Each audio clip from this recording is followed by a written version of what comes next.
నమస్తే, welcome to యూఈటీవీ. మొన్న ప్రకటించినటువంటి పద్మ అవార్డ్స్ విషయంలో తెలంగాణ రాష్ట్రంలో చాలా రచ్చ జరుగుతున్నటువంటి విషయం మనం చూస్తా ఉన్నాం. ముఖ్యంగా కాంగ్రెస్ పార్టీ ఎలిగేషన్ చేస్తుంది ఏంటంటే, గద్దర్ లాంటి ఒక వ్యక్తికి, ఒక మహా వ్యక్తికి పద్మ అవార్డు ఎందుకు ఇవ్వలేదు? తెలంగాణ రాష్ట్ర ప్రభుత్వం ప్రతిపాదించినటువంటి 5 పేర్లను కూడా పక్కన పెట్టి మందకృష్ణ మాదిక్కి ఈరోజు పద్మ అవార్డు ఇవ్వడం అనేది ఎంతవరకు కరెక్టు అంటూ అనేక రకాలైన ఎలిగేషన్ చేస్తుంది. అంటే బీజేపీతో అంటగాగుతున్నారు కాబట్టి మందకృష్ణ మాదిగ ఆయనకి ఇచ్చారు, ఇది కేంద్ర ప్రభుత్వం ప్రకటించే అవార్డులు కాబట్టి మందకృష్ణ మాదిగకి సపోర్ట్గా ఉన్నారు కాబట్టి ఆయనకి ఇవ్వడం జరిగింది. సో కాంగ్రెస్కి సంబంధించినటువంటి 5 పేర్లకు కూడా ఎవరికి కూడా ప్రతిపాదించినటువంటి ఎవరికి కూడా ఒక్క అవార్డు కూడా ఇవ్వలేదంటూ కూడా మాట్లాడారు. పైగా గద్దర్ విషయంలో ఒక మావోయిస్టు భావజాలం ఉన్నటువంటి వ్యక్తికి అవార్డు ఎలా ఇస్తారంటూ కూడా బీజేపీ నాయకులు అనేక మంది కూడా దీన్ని ప్రశ్నిస్తూ ఉన్నారు, దీన్ని విమర్శిస్తూ ఉన్నారు. సో ఇదే అంశం మీద మనం మాట్లాడదాం. Telangana Arya Vaishya development corporation chairman Kalva Sujatha గారు మనతో పాటు ఉన్నారు. కల్వ సుజాత గారిని అడిగి తెలుసుకుందాం, ఎందుకంటే మరి దీని మీద ఆమె యొక్క రియాక్షన్ ఏ విధంగా ఉంటుందో ఆవిడతోనే అడిగి తెలుసుకుందాం. మేడం నమస్తే అండి. నమస్తే. ఇప్పుడు నిజంగానే అంటే ప్రతి అంశంలోనూ మీరు ఎక్కడ తప్పు జరిగితే అక్కడ మీరు ప్రశ్నిస్తారు, మీ యొక్క గొంతును వినిపిస్తారు. సో పద్మ అవార్డుల విషయంలో ముఖ్యంగా చూసుకుంటే మరి చాలామంది బీజేపీ నాయకులు గద్దర్ని మీరు ప్రపోజ్ చేస్తే దాన్ని వ్యతిరేకిస్తూ కూడా ఒక మావోయిస్ట్ భావజాలం ఉన్న వ్యక్తి బీజేపీ నేతలు చాలా మందిని చంపినటువంటి ఒక నరరూప రాక్షసుడికి ఎలాగ అవార్డులు ఇస్తారంటూ కూడా బండి సంజయ్ అండ్ విష్ణువర్ధన్ రెడ్డి గారు ఇలాంటి వాళ్ళందరూ కూడా మాట్లాడడం జరిగింది. వాళ్ళకి ఎటువంటి సమాధానం చెప్తారు మీరు? ఫస్ట్ ఆఫ్ ఆల్, ఎవరినన్నా ఇక్కడి నుంచి ఒక రాష్ట్రం నుంచి ప్రపోజల్ వెళ్ళినప్పుడు ఇయ్యలేదే అనుకోండి, కామ్గా ఉండాలి. కానీ వారి వ్యక్తిగతంగా దూషణ చేయడం అనేది ఒక అధికారంలో, ఒక ప్రభుత్వంలో, కేంద్ర ప్రభుత్వంలో సహాయ శాఖ మంత్రిగా ఉన్నటువంటి బండి సంజయ్, గతంలో కూడా ఎన్నో విమర్శలను ఎదుర్కొన్నటువంటి బండి సంజయ్ ఈరోజు ఏకంగా ఒక దళిత నాయకుడు, తెలంగాణ ఉద్యమంలో ఆయన పాత్ర ఉంది, ఆయన బుల్లెట్లను గుండెల్లో దింపినటువంటి విషయం మనకందరికీ తెలుసు. ఈరోజు ఆయన మన మధ్యలో లేరు. ఆయనని చనిపోయిన తర్వాత కూడా ఆత్మ ఘోషించే విధంగా అవమానించడము అనేది 100% ముమ్మాటికి ఈరోజు వ్యక్తిగత దూషణ చేసినట్టే, తెలంగాణ ఉద్యమకారులను కూడా అవమానించినట్టే అని అంటున్నాను నేను. ఎందుకంటే తన వంతు పాత్ర లేదా? ఆనాడు కాదు, మా చిన్నగా ఉన్నప్పుడు బండెనక బండి కట్టి ఏ బండే వస్తావు నిజాము సర్కరోడా అని పాట పాడినటువంటి ఆనాటి గద్దర్ని ఈరోజు మనం ఈ విధంగా అవమానించడము అనేది ఎంతవరకు తగును? మీ పార్టీలో ఉన్నటువంటి వ్యక్తికి మీరు అవార్డు ఇవ్వడము. నేను ఒకటి ఈరోజు మందకృష్ణ మాదిగని ఇందులో ఇన్వాల్వ్మెంట్ లేకున్నా కూడా నేను ఆయనను విమర్శించదలుచుకోలేదు, కానీ ఒక్కటి అడగదలుచుకున్నాను. నేను మందకృష్ణ మాదిగ అనేవారు తన సామాజిక వర్గానికి తప్పించి తెలంగాణ గాని తెలుగు రాష్ట్రాలలో గాని ఇతరత్ర ఏం సేవలు చేసిండు నేను అడుగుతున్నా ఈరోజు. మరి ఆయన అంటే అన్ని వర్గాల ప్రజల్ని, అందరికీ సుముఖమైనటువంటి పనులు చేసే వాళ్ళకి పద్మ అవార్డ్స్ వస్తాయని నాకు తెలుసు, నాకున్నటువంటి జ్ఞానంలో అది తెలుసు. కానీ ఆయన సామాజిక వర్గము, అది కూడా రాజకీయంతో ముడిపట్టుకొని ఉన్నటువంటి వ్యవహారము, స్వలాభం కోసం పనిచేసేటటువంటి మందకృష్ణ మాదిగకి ఈరోజు అవార్డు ఇచ్చేది. అఫ్ కోర్స్ మా రాష్ట్రం నుంచి వచ్చింది, మేము ఆయనకి శుభాకాంక్షలు తెలియజేస్తాము. అది పక్కన, ఆయనకి ఇందులో వ్యక్తిగతంగా దూషించాల్సినటువంటిది, వ్యతిరేకించాల్సినటువంటి అవసరం నాకు లేకున్నా ఈ రోజు తనకి ఇవ్వడంలో పాత్ర ఏముంది బీజేపీది అంటే, ఆయన పార్టీకి సపోర్టర్ గా ఉన్నాడు, వాళ్ళ పార్టీ పదవి ఇచ్చింది కాబట్టి ఆయనకు మీరు ఈరోజు అవార్డులు రివార్డులు ఇస్తారు. మరి అందరి కోసం పనిచేసినటువంటి వాళ్ళు, సకల సబ్బండ వర్గాల కోసం పనిచేసి తెలంగాణ ఉద్యమంలో పాత్ర అయినటువంటి వ్యక్తులకి మీరు వ్యక్తిగతంగా దూషించడం ఎంతవరకు కరెక్ట్ అని ఈ బండి సంజయ్, నత్తి సంజయ్ అని అడుగుతున్నాను. కానీ ముఖ్యంగా చూసుకుంటే మరి గద్దర్ గారు కూడా తెలంగాణ సమాజానికి ఏం చేశారు? నరరూప రాక్షసుడిగా అందరూ చంపుకుంటూ పోయాడు తప్పితే అటువంటి వ్యక్తికి, ఒక ఎల్టీటీ ఉన్నటువంటి వ్యక్తి, ఎల్టీటీలో ఉన్నటువంటి వ్యక్తికి ఎలా ఇస్తారు అవార్డులు అంటూ కూడా విష్ణువర్ధన్ రెడ్డి గారు కావచ్చు, బండి సంజయ్ గారు కావచ్చు ఇలా మాట్లాడుతూ ఉన్నారు. ఎంతో మంది నక్సల్స్ గా ఉండి జనజీవ సవంతిలో కలిసిపోయినటువంటి వాళ్ళు చాలా మంది ఉన్నారు, నాయకులు అయ్యారు, లీడర్లు అయ్యారు, వాళ్ళ పాత్ర వివిధ రకాల పాత్రను పోషిస్తున్నారు. మరి వాళ్ళ ఉద్యమం బాటలో చేశారు. తర్వాత జనజీవన సవంతిలోకి వచ్చిన తర్వాత తెలంగాణ ఉద్యమంలో ఆయన పాత్ర మీకు తెలియదా? అంటే కళాకారులు ఈ రోజు ఏం చేశాడు అని అంటే మీరు కళాకారులను అవమానించినట్టే ఈ మాట అన్నప్పుడు. కళాకారులందరూ కూడా తెలంగాణకి ఏం చేయలేదా? మరి ఆయన ఏం చేశాడు అని అడగడానికి కళాకారులను అవమానించినట్టే. అట్ ద సేమ్ టైం అంటే పాటలు పాడినటువంటి వ్యక్తి, తెలంగాణ ఉద్యమం కోసం పాటలు పాడినటువంటి వ్యక్తి, కళను ప్రదర్శించినట్టు ఎవరో ఒకళ్ళు ఈరోజు తెలంగాణలో ఉన్నటువంటి 4 కోట్ల మంది జనాభా ఏదో ఒక రూపంలో తెలంగాణకి రావడానికి ఏదో ఒక రూపంలో ప్రభుత్వ ఉద్యోగులైనా, వ్యాపారులైనా, కళాకారులైనా తన వంతు చిన్నది ఓషల్లో డ్రాప్ అంతనన్న పాత్ర ఉంది. అందులో భాగంగా ఆయన పాటల రూపంలో తెలంగాణ ఉద్యమం కోసం పోరాడినటువంటి వ్యక్తి. ఈరోజు వేలాది మంది ఉద్యమకారులు ఏ రకంగా పాటలు పాడి వాళ్ళ వాణిని వినిపించినటువంటి సమయంలో తెలంగాణ ఆ పాటని విని ఈ రోజు సినిమాల్లో కూడా తెలంగాణ యాస భాష ఈరోజు ప్రాముఖ్యత చెందుతోందంటే దేనికోసం కారణం ఈ జానపద గేయాలు, తెలంగాణ ట్రెడిషన్ కల్చర్ తో వాళ్ళు పాటలు పాడి తెలంగాణ ఉద్యమం చేసి తెలంగాణ కల్చర్ ని పాట రూపంలో చూపించి మాకు తెలంగాణ కావాలని పాటలతో పోరాటం చేసినటువంటి వాళ్ళు ఏం చేసిండ్రు అంటే మందకృష్ణ మాదిగ ఏం చేసిండు? దీనికి నాకు ఆన్సర్ గా ఇద్దరిని కంపేర్ చేయండి మీరు. అఫ్ కోర్స్ ఇది ఎల్టీటీ ఆయన ఎంతో మందిని చంపిండు అనే మాటని పక్కకు పెడితే తెలంగాణ ఉద్యమంలో అడిగిండు కదా మీరు, ఆయన పాత్ర ఎంత అని వీళ్ళిద్దరిని కంపేర్ చేయండి మీరు. సరే అది పక్కన పెడదాం. నేను ఒకటి అడుగుతా, ఇలాంటి భావాజాలాలు ఉన్నోళ్ళకి మీరు పద్మ అవార్డు ఇవ్వరు, బీజేపీలో పాత్ర ఉన్న వాళ్ళకే ఇస్తారు అని మీరు ఒప్పుకుంటారా? రెండో ప్రశ్న, మరి ఇప్పుడు మందకృష్ణ మాదిగ ఎవరు? బీజేపీలో పాత్ర ఉన్నోళ్ళు కదా, మా తెలంగాణ ఏం ఉన్నటువంటి వ్యక్తి మరి ఎట్లా ఇచ్చిర్రు? భావజాలాలు ఉన్నటువంటి వ్యక్తే కదా. సిపిఐ సిపిఎం తో పనిచేసిన వాళ్ళే కదా వీళ్ళందరూ. మరి నేను ఈ రోజు అడుగుతున్నా, తెలంగాణ ఎల్టీటీతో కూడా సంబంధాలు ఉండొచ్చు కదా. ఇలా నక్సల్స్ తో సంబంధం ఉన్నదంటే డెఫినెట్ గా ఆ సంబంధాలు ఉన్నోళ్లే కదా. మరి అలాంటప్పుడు మీ పార్టీలో ఉంటే శంకుల్లో పోసిన తీర్థం అయిపోతారా? అంటే మీ పార్టీలో అంటే ఎవరు ఉన్నట్టుగా ఇప్పుడు ఈటల రాజేందర్ గారిని మీరు విమర్శిస్తున్నారా? నేను అడగక ముందే మీరు అడుగుతున్నారు. ఇప్పుడు మందకృష్ణ మాదిగ అవార్డు ఇచ్చినప్పుడు మందకృష్ణ మాదిగ ఏ పార్టీలో ఉన్నాడు, ఏ పార్టీలో పవర్ లో ఉన్నాడు, ఆయన పదవి ఉంది కదా. మరి ఈ రోజు నేను నిన్న కూడా మాట్లాడినప్పుడు అందరి ముంగలు ఇదే చెప్పిన, ఈటల రాజేందర్ లెఫ్ట్ భావాజాలాలు ఉన్నారు అంటే భావాజాలాలు ఉండడం వేరు అంటే నక్సలిజం చేయడం వేరు అని అంటే అంటే ఒప్పుకుంటున్నావు కదా భావాజాలాలు ఉన్నా సరే అని. నేను ఇంకో ప్రశ్న ఇస్తా, భారతదేశానికి స్వతంత్రం తెచ్చినటువంటి గాంధీ మహాత్ముడిని చంపిన వాళ్ళు ఎవరు? గాడ్సే. అంటే దేశానికి స్వతంత్రం తెచ్చిన మహాత్ముడిని చంపిన వాళ్ళకు మీ పార్టీ, మీ నాయకత్వం, మీ జాతి మీరందరూ పనిచేయచ్చు. గాడ్సేలో ఆ గాడ్సే జాతికి మీరు అంకితం అయిపోయారు. దానికి ఎలా అవుతుంది? ప్రపంచ దేశాలు ఆయన మహాత్ముడు అని కీర్తించి అవార్డులు రివార్డులు ఇస్తే నువ్వు మన దేశానికి స్వతంత్రం తెచ్చినోని చంపినోని జాతిలో ఈ విలీనం అయిపోయారు మీరు. ఆర్ఎస్ఎస్ భావజాలాలు ఏంటి? ఇండైరెక్ట్లీ చంపినోళ్ళకే కదా మీరు ఉన్నారు. ఈయనొక్కలని చంపిరు, వాళ్ళొక్కలని చంపిరు, మీరు మహాత్ముని చంపిరు. ఆయన తప్పు చేసిన వాళ్ళని చంపిండేమో, మరి మీరు దేశానికి స్వతంత్రం తెచ్చినోనే చంపిరు కదా. మరి అట్లాంటి భావజాలాలు ఉన్న వాళ్ళు మీ ఆర్ఎస్ఎస్ సిద్ధాంతాలతో ముడిపెట్టుకున్న వాళ్ళందరికి పదవులు ఇస్తున్నారు కదా. నేను ఈ రోజు అడుగుతున్నా, ప్రజ్ఞా సింగ్ ఠాగూర్ ఎవరు? ఎందుకు జైల్లో ఉందామే? ఆమె కార్యకలాపాలు ఏంటి? జైల్లో నుంచి బెయిల్ తీసుకొని బయటికి వస్తే ఎంపీ టికెట్ ఇచ్చి గెలిపించి లోక్సభలో కూర్చోబెట్టినారు. ఇలాంటి భావజాలాలు ఎగ్జాంపుల్ నాకు తెలిసిన ఎగ్జాంపుల్స్ చెప్తున్నా. ఆయన కూడా అందుకే చామల కిరణ్ కుమార్ రెడ్డి గారు కూడా అడిగింది ఏంటంటే, ఇటువంటి భావాజాలం ఉన్న వాళ్ళు నక్సలైట్లుగా జనసేన శ్రీమంతులు కలిసిపోయి వచ్చిన వినండి.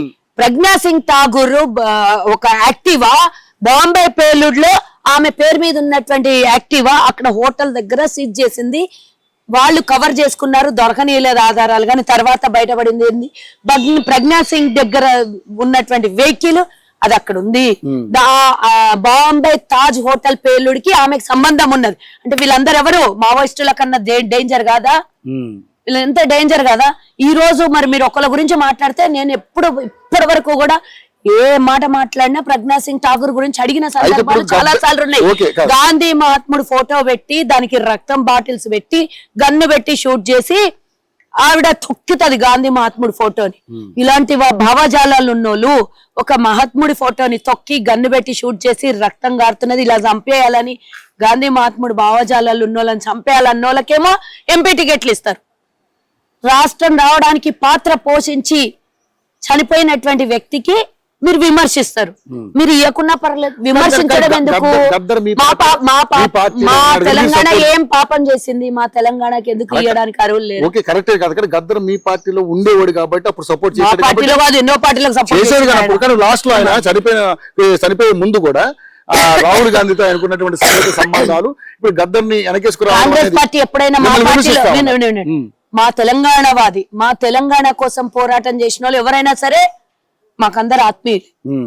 మీరు తలుపులు మూసుకొని తెలంగాణ ఇచ్చిండ్రని మీ భావజాలాలు ఉన్న ప్రధానమంత్రి ఈ రోజు పార్లమెంట్ లో కూర్చొని ఎంపీగా ఉండి ఆయనకు మీరు జేజేలు చప్పట్లు కొడుతున్నారు చూడు. అయినా ఇక్కడ తెలంగాణ కోసం పోరాడినటువంటి చిన్నమ్మ అని చెప్పుకునేటటువంటి ఆమెను మేము కూడా గౌరవిస్తాం తెలంగాణ కోసం. కానీ మీరు మమ్మల్ని గౌరవించలే. తలుపులు వేసుకొని లైట్లు బంద్ చేసి సంతకాలు పెట్టి తెలంగాణ ప్రకటించారు, తల్లిని చంపి బిడ్డను పుట్టించారు అన్నోళ్ళు కూడా మావోయిస్టులు కాదా తెలంగాణ ఉద్దేశంలో? తెలంగాణ కోసం తప్పుగా మాట్లాడిన వాళ్ళందరూ మా ఉద్దేశంలో మావోయిస్టులే.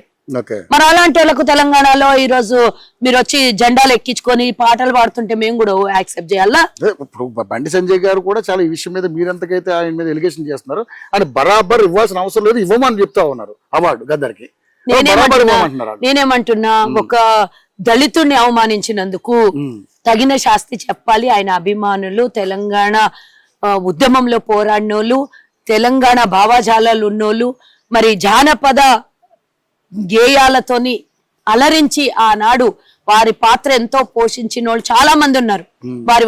వాళ్ళందరూ కూడా ఆయనను అవమానించినందుకు వాళ్ళు కూడా నిరసన వ్యక్తం చేసి బండి సంజయ్కి ఆయనకు తగు శాస్తి నేర్పించాలి అంటున్నాను నేను. ఎందుకంటే ఒక కళాకారుని అవమానించడం తప్పు కదా. కళాకారులందరూ కూడా దీని మీద ఉద్యమించాలని నేను కోరుతున్నా.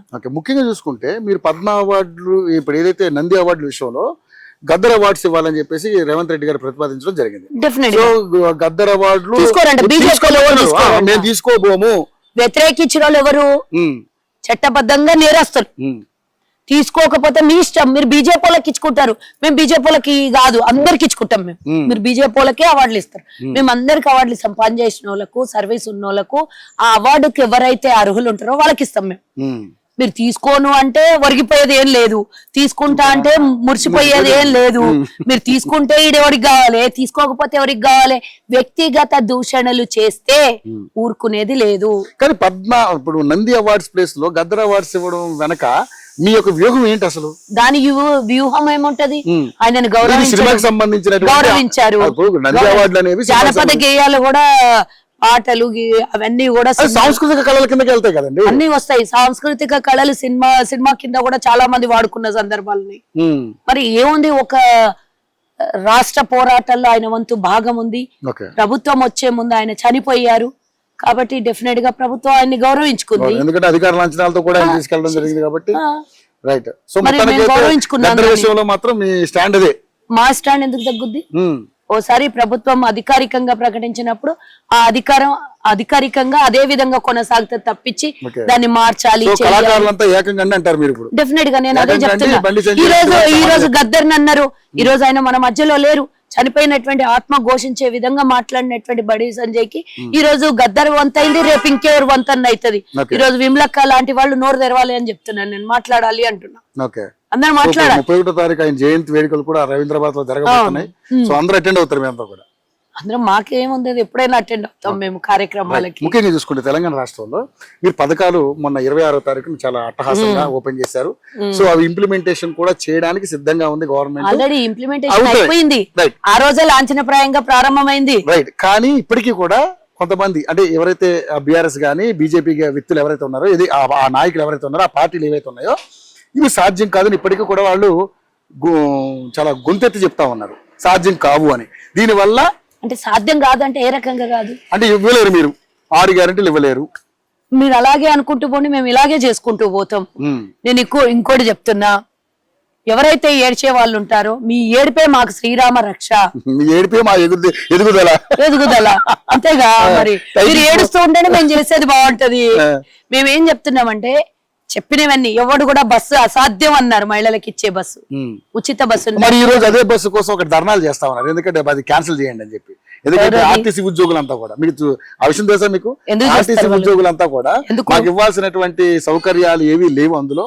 సో ఇప్పుడు కొత్తగా ఎలక్ట్రికల్ బస్సులు తీసుకొచ్చి అందరు ప్రైవేట్ డ్రైవర్లను పెట్టుకుంటారు, మా ఉద్యోగాల పరిస్థితి ఏంటి అనేది ప్రధాన వాళ్ళ డిమాండ్. అలాంటి ఉద్యోగాలు పోతాయని ఎవరైనా చెప్పారా? పద ఇక్కడ దగ్గరలో ఉన్నాము, పొన్నం ప్రభాకర్ గారు ఉన్నారు, పాత ఉద్యోగస్తులకు ఉద్యోగాలు పోతాయి, కొత్త బస్సులు ధర్నాలు ఎందుకు చేసుకోవద్దు. చేస్తున్నారు వాళ్ళు? ఎవరు రెచ్చగొడితే ధర్నాలు చేస్తారో మనకు అన్ని తెలుసు. ఆటో కార్మికులతో చేయించలేదా? 4 రోజులు తమాషా అయింది. ఇప్పుడు వాళ్ళ పని వాళ్ళు చేసుకుంటలేదా? బస్సు ఉన్నా లేకున్నా ఆటోలు ఎక్కేవాడు ఆటోలోనే ఎక్కుతాడు, బస్సులు ఎక్కేవాడు బస్సులు ఎక్కుతాడు, ట్రైన్లో ఎక్కేవాడు ట్రైన్లో ఎక్కుతాడు, ఫ్లైట్ లో ఎక్కేవాడు ఫ్లైట్ లోనే ఎక్కుతాడు, బస్సు ఎక్కినోడు ఆటోలో రోజు ఏం తిరగడు. ఎందుకంటే వాళ్ళకున్న పరిమితిలో వాళ్ళ ఆర్థిక స్తోమతను బట్టి బస్సులోనే పోతారు. వాళ్ళకి ఆర్థిక స్తోమత తక్కువ ఉండడమో లేకపోతే సేఫ్టీ కోసమో మేము ఇచ్చినటువంటి పథకాల్ని వాళ్ళు వాడుకోవడము, మహిళలు ముఖ్యంగా సేఫ్టీ అండ్ సెక్యూరిటీ ట్రాన్స్పోర్ట్ ఏదైతే ఉందో అది మేము ప్రజలకి ఇయ్యాలనుకున్నాం, ఇచ్చి తీరినాం. ఎవడు విమర్శించినా బస్సులో పోయి క్లబ్ డాన్సులు చేసుకోండి, బ్రేక్ డాన్సులు చేసుకోండి అన్నా కూడా మహిళలు ఉద్యమించారు. అయినా మేము ఆపలే. వాళ్ళ మాటలకు తాటాకు చప్పుళ్ళకి ఏమో అవుతుంది అని అనుకుంటే ఇది అవివేకము. మేము చేసేది చేస్తూనే ఉంటాము. ఉచిత బస్సు ఇయ్యము అన్నారు, ఇచ్చినాం. ఆరోగ్యశ్రీ 10 లక్షలు. మీరు ఏ ప్రభుత్వ ప్రైవేట్ హాస్పిటల్లో పోయినా కేసీఆర్ మాకు పైసలు ముంచేసి హాస్పిటల్లో రిసీవింగ్ సరిగా లేదని అంటున్నారు ఈ ఆరోగ్యశ్రీ విషయం. దాని మీద తప్పకుండా దృష్టి సారిస్తాం. ఒకవేళ అది జరిగింటే గనక జరిగింది చాలా సార్లు. ఎందుకంటే 10 లక్షలని మీ ప్రభుత్వం చాలా అట్టాసంగా చాలా ఘనంగా చెప్పుకుంటుంది, కానీ పరిస్థితులు వేరుగా ఉన్నాయి. కేసీఆర్ చేసిన పాపం నేను చెప్తున్నా కదా, 1000 కోట్ల రూపాయలు వరకు బకాయిలు పెట్టిండు. వాళ్ళు ఆసుపత్రి వాళ్ళు కూడా ట్రీట్మెంట్ చేయాలని అంటే ప్రభుత్వం నుంచి రావాల్సినటువంటి క్రెడిట్స్ రావాలి కదా.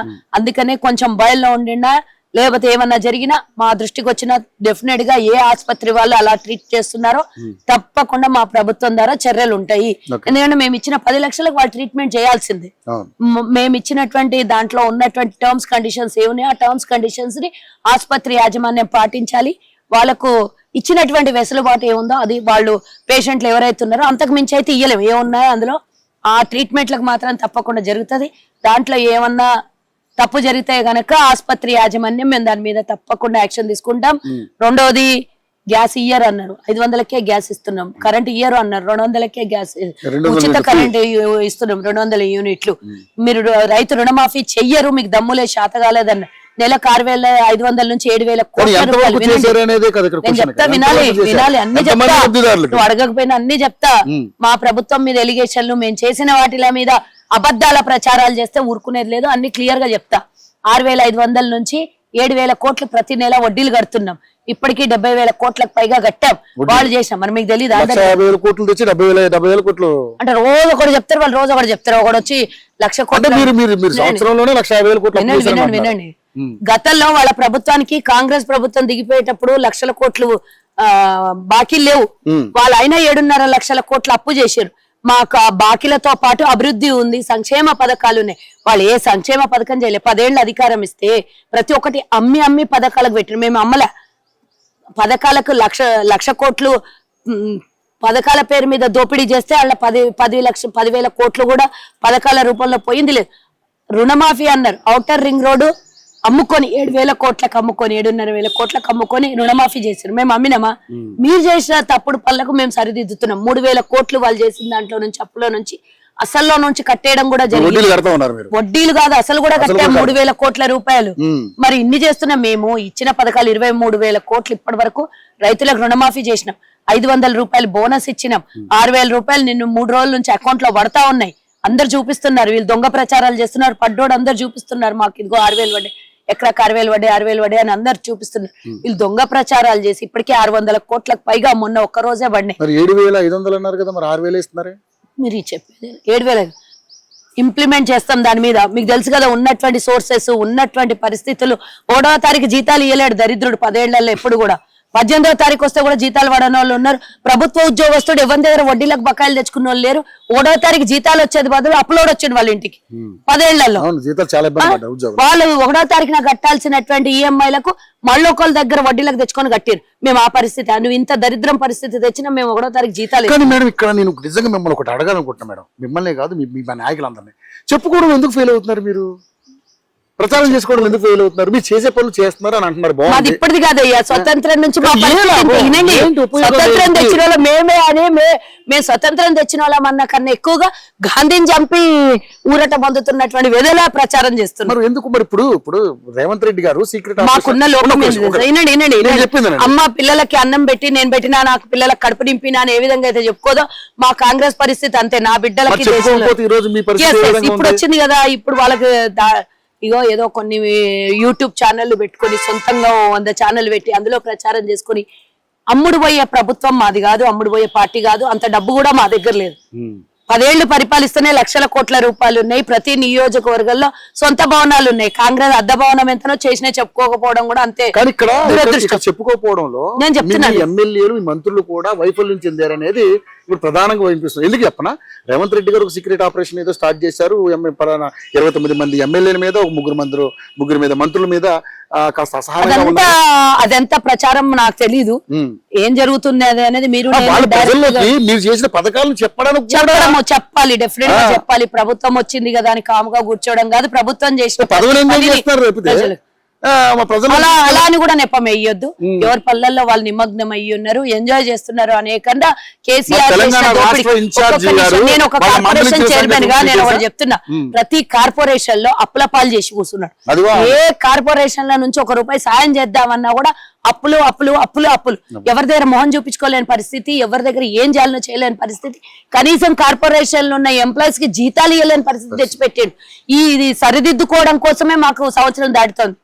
ఈ దరిద్రులు చేసే ప్రచారాలకు ఎదురు దెబ్బ తీయాలి అనే ఆలోచన కన్నా ఎక్కువ దీన్ని సరిచేయాలనే ఆలోచనలో ఉన్నాను తప్పించి చేస్తున్నాం మేము. ప్రజలకు తెలుసు కదా, ఈ తల్లి నీకు అన్నం పెట్టింది, కడుపు నింపింది, నీ కడుపుకు తెలుసు, నీ ఆత్మకు తెలుసు, నీకు తెలుసు, చిన్నోడికి తెలుస్తుంది నా తల్లి నాకు ఆకలి చూసింది అని.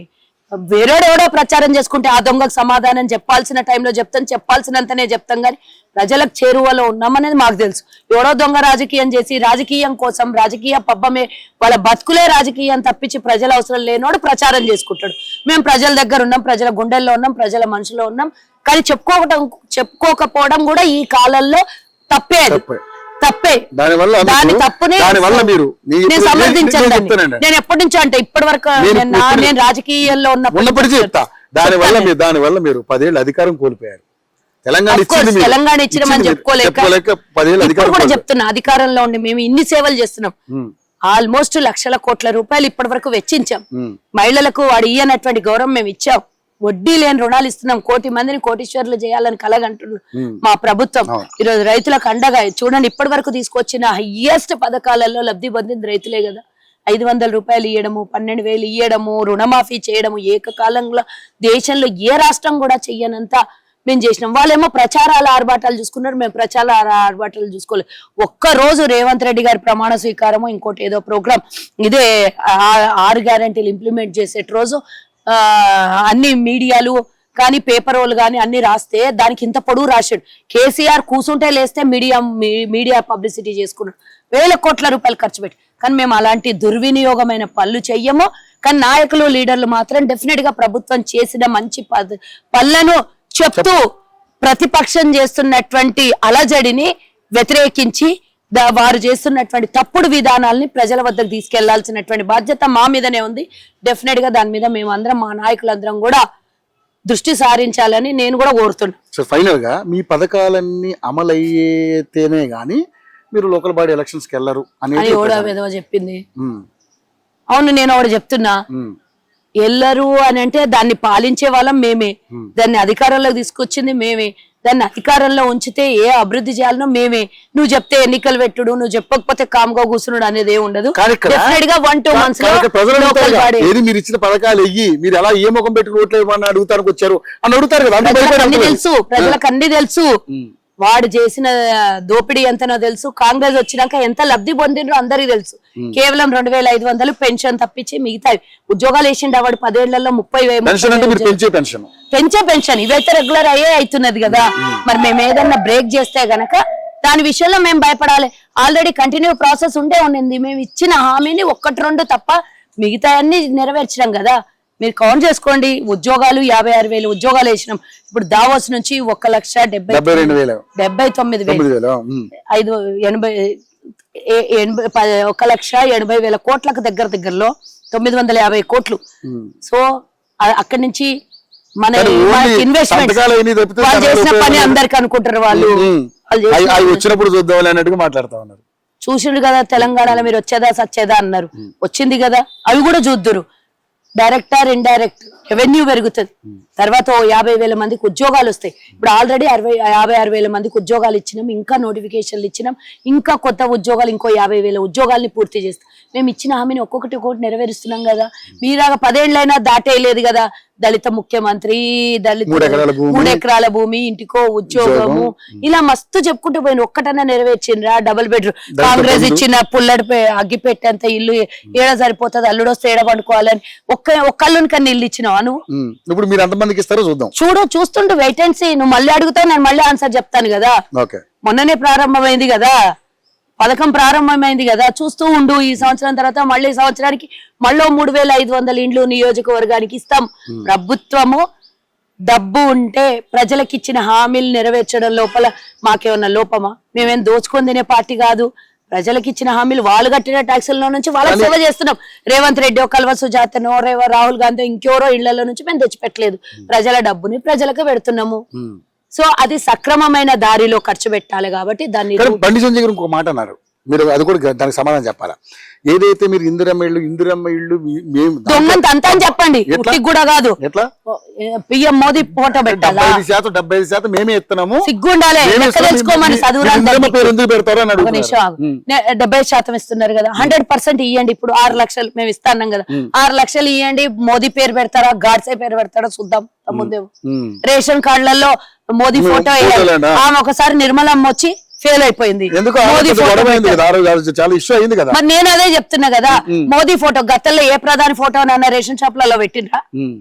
కొత్తగా వచ్చిన అదేమంటారు చూడు, కొత్తగా వచ్చిన కొమ్ములు వాడే అన్నట్టు, ఎన్నడెక్కనోడు ఎద్దగితే వెనక ముందు అయినట్టు వాళ్ళకి ప్రభుత్వంలోకి వస్తే ఏడా ఆగుతలేదు. ప్రచారం చేసుకోవడంలో మీరు ఎలా ఫెయిల్ అయ్యారు, వాళ్ళు కూడా ఫెయిల్ అవుతున్నామని గ్రహించుకుని ఇప్పుడు అలా ప్రచారం చేసుకుంటారు. పనికి మాలిన ప్రచారాలు చెయ్యొద్దు, చేసినవి చెయ్యాల్సినవి రూల్ ప్రకారం చట్టబద్ధమైన అడగాలి. చట్టానికి విరుద్ధంగా మా ప్రభుత్వం ఉంటే మీ మోదీ ఫోటో పెట్టని ఎట్లా అంటాడు? 6 లక్షల ఇండ్లకి 80,000 రూపాయలు కేంద్రం ఉంటే 5,20,000 మా వాటా ఉంటే నీ ఫోటో పెట్టాలా? నేనంటున్నా 6 లక్షలు నీ ఫోటో మోదీ ఫోటోనే పెట్టిద్దాం. ఛాలెంజ్ సిద్ధమా అని అడగండి, ఛాలెంజ్ సిద్ధం. ఇప్పుడు దమ్మున్నోడు అయితే రమ్మని చెప్పి 6 లక్షలు ఇయ్యమని, నువ్వు ఇచ్చేవి అదనంగా మేము 5 లక్షలు పెట్టి ఇంకా అప్పో సొప్ప చేసి మేము కూడా ఎక్కువ ఇస్తుంది కదా సెంట్రల్ గవర్నమెంట్ అయితే. 80,000 మామూలుగా నేను చెప్పేది 80,000 వాళ్ళు ఇస్తే 5,20,000 మా వాటా అందులో. అంటే నీ ఫోటో పెట్టాలా? ఇంకోటి అడుగుతున్నా నేను, నువ్వు పథకాలు ఇస్తున్నాము, డబ్బులు ఇస్తున్నాను. మేము కూడా ఇందాకనే చెప్పినా రేవంత్ రెడ్డి ఇంట్లో నుంచి ఇస్తలేడు అని. నేను కూడా అడుగుతున్నాను. ఇంకోటి మేము నీకు పంపిస్తున్నాం, మేము కేంద్రానికి భిక్షం వేస్తున్నాం. మేము ఒక నెల మా తెలంగాణ ప్రజలది నీకు పంపిస్తున్నాము. నువ్వు అళ్ళ నుంచి ఉత్తరప్రదేశ్ కి, మధ్యప్రదేశ్ కి, రాజస్థాన్ కి అక్కడ ఇక్కడ పంపించుకొని మిగిలిన కూడా మాకు ఇస్తున్నావు. మా డబ్బు కూడా పంపించుకొని మేము కనుక ఒక నెల నీకు ట్యాక్స్ పంపించడం బంద్ చేసినాం అనుకో, మా పథకాలన్నీ మాకే ఉంటాయి. నువ్వు ఇవ్వాల్సిన అవసరం కూడా లేదు, అదనంగా మేమే కట్టుకుంటామని. ఓ నెల బంద్ చేసి చూద్దామా కేంద్ర ట్యాక్సులు? జరిగే పని కాదు కదా, అది సెకండరీ. మీరు అనే మాటలకి మా సమాధానాలు ఇది జరిగే పని. 5,20,000 మేము ఇచ్చుకుంటూ నీ ఫోటో పెడతామన్నంటే జరిగే పని. నువ్వు 80,000 ఇచ్చి మోతబరి నువ్వు చూపిస్తే మేము ఊక్కుంటామా? రేషన్ కార్డుల గురించి మాట్లాడదాం. రేషన్ కార్డులలో నీ ఫోటో ఎందుకు వేయాలి? మోదీ పేరు ఎందుకు పెట్టాలి? 50 లక్షల మందికి ఇచ్చి 92 లక్షల మంది లబ్ధిదారులు ఉంటే ఇప్పుడు లక్షల మంది ఇంకా అదనంగా కొత్త వాళ్ళు జాయిన్ అవుతుంటే మేము సన్న బియ్యం ఇస్తుంటే దొడ్డు బియ్యం ఇచ్చేటువంటి పేరు పెట్టాలి. వచ్చే నెల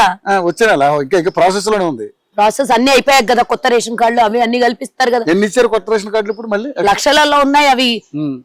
అన్ని డేటా తెప్పించుకోండి, ఎక్కడి నుంచి కావాలని. నేను కావాలంటే కొంతసేపు అయినాక నీకు డేటా తెప్పించండి. మీకు కూడా నేను నా సలహా ఏంటంటే, మీరు చేసే పనులని చెప్పుకోవడంలో ఫెయిల్ అవుతున్నారు అనేది నా అభిప్రాయం. ఇంకొకటి, మీరు అధికారికంగా మీరు చేసే ఎంతమంది లబ్ధిదారులు ఉన్నారు, ఎంతమంది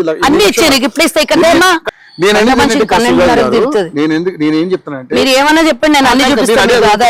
ఎంతమంది లబ్ధిదారులకు మీరు ఇవ్వగలిగారు, ఎన్ని లక్షల మందికి ఇవ్వగలిగారు అనేది మీరు అధికారికంగా చెప్పలేకపోతున్నారు. ఎందుకు చెప్పము? అదే కదా వాళ్ళు అడుగుతున్నారు. వాళ్ళు అడుగుతారు పనికి మాలిన వాళ్ళకి ఏం పని ఉంటది. ఈ అడిగిన వాళ్ళందరూ కూడా పనికిమాల వాళ్ళే. తప్పులు అడిగిన వాళ్ళందరూ పనికి మాలిన వాళ్ళే. మనం మంచిగా అడగమను. మరి ఆ పనికిమాల వాళ్ళకి సమాధానం చెప్పాలి కదా, ఎందుకంటే వాళ్ళు ఒక నిమిషం. ఒకే రోజున 4 పథకాలు మొత్తం 6,87,677 మంది లబ్ధిదారులు, 4.41 లక్షల రైతుల ఖాతాల్లో రైతు భరోసా కింద 4,41,000 రేషన్ కార్డులు 51,912 మంది, పాత కార్డుల్లో సభ్యుల నమోదు 1,03,000 మంది కొత్తోళ్ళు, ఇందిరమ్మ ఇండ్లు 72,000. చాలా ఇంకేమైనా కావాలన్నా మరో రికార్డు చెప్తున్నాం కదా. అసాధ్యమయ్యేటివి సాధ్యం చేసేదే కాంగ్రెస్. 6,15,677 మంది అర్హులకు లబ్ధి కల్పించింది. వీళ్ళలాగా దొంగల్లాగా గత ప్రభుత్వంలో 19 లక్షల రేషన్ కార్డులను తొలగించిన వైనం దరిద్రం బీఆర్ఎస్ చరిత్రకుంది. వీళ్ళకి మళ్ళీ 6 లక్షల రేషన్ కార్డులు ఇచ్చిన అంటారు. 563 గ్రామాల్లో ఈ పథకాలను ప్రభుత్వం లాంఛనంగా తొలి రోజు ప్రారంభమిచ్చింది. ఇంకేం కాలేదు. 12,000 చొప్పున పెట్టుబడి సాయం వేసేసింది. మొదటి రోజు 9,48,333 ఎకరాల విస్తీర్ణంలోని భూమికి రైతు భరోసానాలు చెల్లించింది. ఇంకేం కావాలి? ఇంకేమైనా డీటెయిల్స్ కావాలన్నా? రైతు రుణమాఫీ ఎంత మందికి ఇచ్చింది? 23,000 కోట్లు, 12,000 చొప్పున ఆర్థిక రోజు ఇచ్చినవన్నీ పెరుగుకుంటున్నాము. మొన్నటిదాకా అనొద్దు, అది 3 నెలల క్రితం. తొలి రోజు దాదాపు 18,180,000 వ్యవసాయ కూలీ కుటుంబాలకు ఈ నగదును చెల్లించింది. ఆర్థిక శాఖ 10.91 కోట్లు విడుదల చేసింది. 11 కోట్ల లెక్కలు. ఇదేంది? ఇది అధికారికంగా సీఎం ఇన్ఫర్మేషన్. ఇది తొలి రోజున చెక్ చేసుకోవచ్చా? Okay, right. ఇంకేమైనా కావాలా డీటెయిల్స్? అదనంగా డీటెయిల్స్ అనేది ప్రజలు తెలుసుకుంటారు. ఇప్పటికే ఉన్న కార్డులు 1,03,674 మంది కుటుంబాలకు కార్డులు ఉన్నాయి. వీళ్ళ పాత్ర సగం లేదు. మోదీ ఫోటో పెట్టాలన్న. మీరు ఇచ్చే 5 కిలోల బియ్యంకు మోదీ ఫోటో పెట్టాలి. మరి మేము అన్ని రకాలుగా ఇస్తాం. 72,000 పేదలకు ఇళ్ల పత్రాలను అందించింది. రైట్ సార్, ఏదేమైనా మీరు చెప్పుకోవడంలో కొంచెం ఇందిరమ్మ ఇండ్లు 72,000 మందికి ఇచ్చింది. ఇంకేం చెప్పాలి? నువ్వు 10 ఏళ్లలో 30,000 ఇండ్లు ఇయ్యలేదు. మేము తొలి రోజే 72,000. మరి ఇదే సాధ్యమయ్యే పని అంటున్నావు? ఏడాదిలో 72,000, 5 ఏళ్లలో ఎన్ని ఇస్తామో గుర్తు చేసుకో ఒకసారి. Okay, right. మొత్తానికి అయితే సరే, ఇప్పుడు మీ ప్రభుత్వం ముందుకెళ్ళాలి, ప్రజల యొక్క ఆమోదం మీకు లభించాలని మనస్ఫూర్తిగా కోరుకుంటున్నాను. కల్వ సుజాత గారు, మరిన్ని అప్డేట్స్ మిమ్మల్ని కలుసుకునే ప్రయత్నం చేస్తాం. సో ఇదండి కల్వ సుజాత గారి యొక్క మనోగతం. మరిన్ని అప్డేట్స్ మళ్ళీ మీ ముందుకు వస్తాను. Keep watching channel.